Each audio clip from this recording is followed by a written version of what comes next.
ভারতীয় জনতা পার্টি সর্বভারতীয় সভাপতি জেপি নাড্ডার রাজ্যে আগমনকে সামনে রেখে বুধবার বিজেপি প্রদেশ কার্যালয়ে এক সাংবাদিক সম্মেলনের আয়োজন করা হয়। উপস্থিত ছিলেন বিজেপি সভাপতি রাজীব ভট্টাচার্য, প্রদেশ মুখপাত্র নবেন্দু ভট্টাচার্য। সাংবাদিকদের মুখোমুখি হয়ে প্রদেশ সভাপতি জানান, প্রধানমন্ত্রী নরেন্দ্র মোদীর 9 বছর পূর্তি উপলক্ষে বিজেপির সর্বভারতীয় সভাপতির উদ্যোগে গোটা দেশ জুড়ে 1 মাস ব্যাপী বিভিন্ন কর্মসূচি হাতে নেওয়া হয়েছে।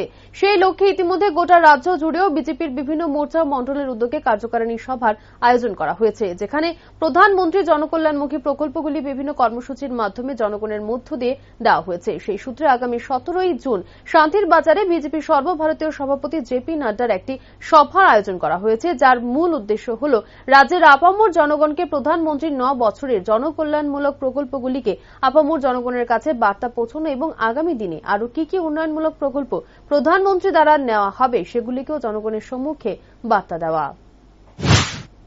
যে আমাদের 9 বছর মোদীজি দেশের প্রধানমন্ত্রী হওয়ার পর 9 বছরের বিভিন্ন কর্মসূচি আমরা ইতিমধ্যে আমরা বাস্তবায়িত করছি। আমাদের সর্বভারতীয় সভাপতি আদরণীয় জেপি নাড্ডাজি গত 30 মে থেকে 30 জুন পর্যন্ত 1 মাস ব্যাপী বিভিন্ন কর্মসূচির মাধ্যমে মোদীজির এই 9 বছরের সময়কালকে আমরা জনসমক্ষে তুলে ধরার জন্য বিভিন্ন কর্মসূচি আমরা নিয়েছিলাম।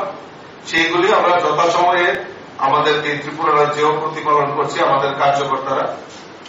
তো আমাদের মধ্যে আমাদের এই কর্মসূচিতে ছিল যে আমাদের ত্রিপুরা রাজ্যে 2টি বড় জনসভা হবে। তো তার মধ্যে আমাদের রাষ্ট্রীয় সভাপতি আদরণীয় জেপি নাড্ডাজি আগামী 17 তারিখ আমাদের শান্তির বাজার যে স্কুল মাঠ রয়েছে সেখানে একটি জনসভা আমরা সংগঠিত হবে। সেখানে আমাদের সর্বভারতীয় সভাপতি আদরণীয় জেপি নাড্ডাজি উনি উপস্থিত থাকবেন এবং সকাল 11টায় শান্তির বাজারে উনি উনার এই ভাষণ উনি সেখানে রাখবেন শান্তির বাজারে। তো সেই বিস্তার প্রোগ্রামটাকে আমরা বিস্তারিত তুলে ধরার জন্য আপনাদের কাছে এখানে সমবেত হয়েছি।